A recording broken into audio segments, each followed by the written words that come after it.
Topic of the day is book of prime entry. Books of prime entry are also known as books of original entry. Books of prime entry or books of original entry are the books in which the business first record the transactions through source documents.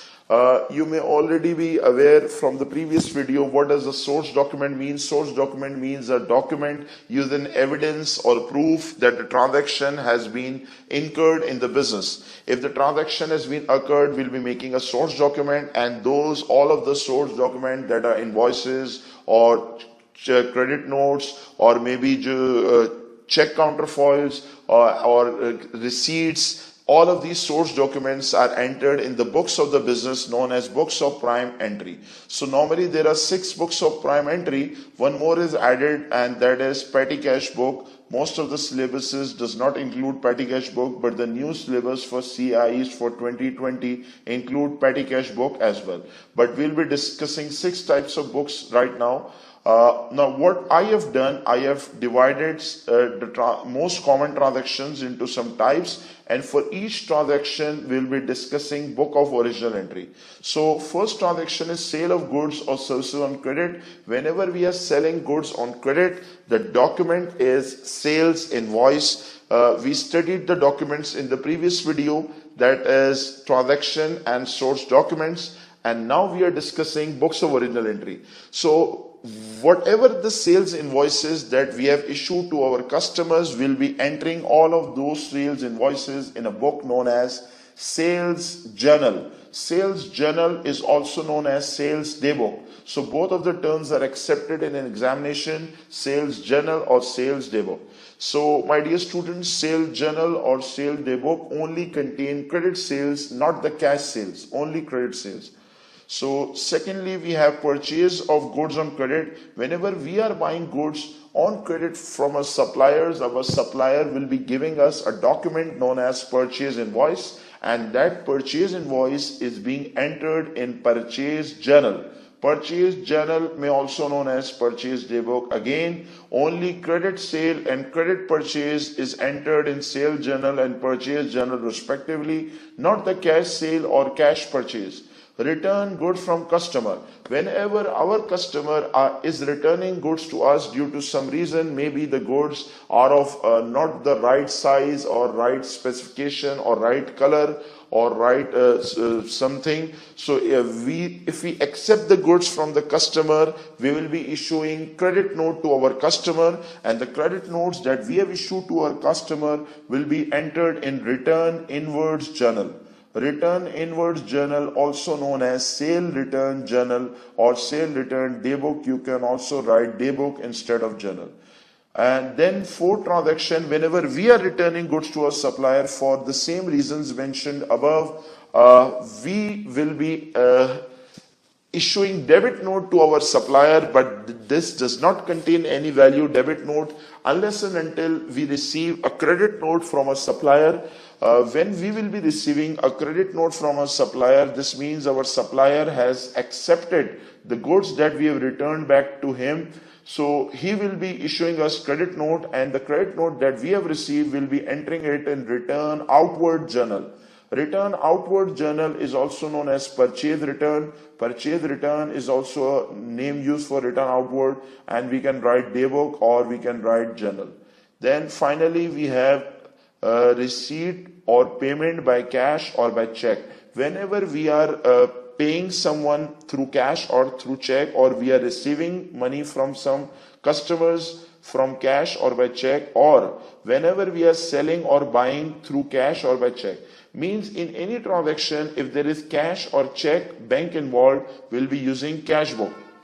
So cash book have 2 columns basically, one for cash and one for bank. So cash book is only used, there is no such thing as bank book, we only use the word cash book.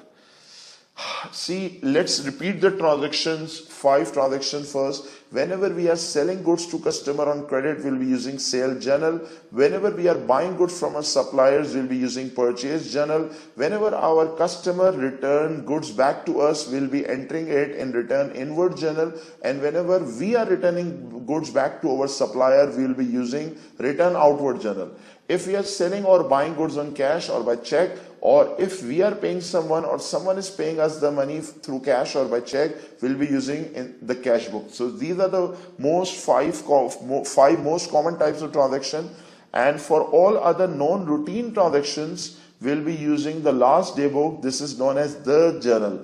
The journal is also known as general journal. So general journal or the journal is also a day book, book of prime entry used for non-routine transaction. Now the question arises, sir, what are the types of non-routine transactions that are being entered in the journal? The non-routine transactions that are being entered in journal consist of purchase or sale of non-current asset or credit. See, if we buy goods or sell goods, that is stock, we'll be using sale journal or purchase journal. But if we are buying or selling non-current assets, mean furniture or office equipment or any other asset that for own use, we won't be writing in sale journal or purchase journal, we'll be writing it in the journal. Okay. Then correction of errors. Whenever there is some sort of error in the accounts, the error is corrected by way of journal entry, and the journal entries are also made in general journal. Whenever we are drawing money out of the business, not the money, when we are drawing goods out of the business, we'll be using general journal. This means we have a mobile shop and we took out an iPhone X for own use, or maybe Galaxy Fold nowadays for own use. So we'll be using general journal. If we are drawing cash out of the business, we'll be using cash book. And again, for check also we'll be using cash book. But if we are drawing goods out of the business, we'll be using the journal because it is a non-routine transaction.